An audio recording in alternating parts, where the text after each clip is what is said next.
visų pirma, Anglijos ir Lietuvos teisė labai skiriasi.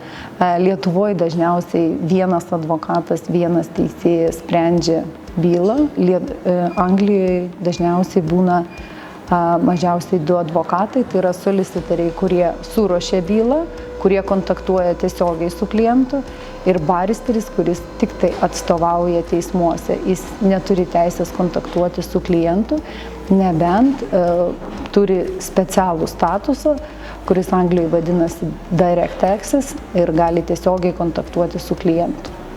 Bet tokių advokatų yra ganėtinai nedaug. Gavę laišką, jie turi kreiptis į kvalifikuotus Anglijoje advokatus. Lietuvoje kvalifikuotas advokatas, jisai negali instruktuoti Anglijos advokato arba baristerio, turiu omeny solicitorių arba baristerio, jis negali instruktuoti. Turi būti būtinai Anglijoje kvalifikuotas advokatas.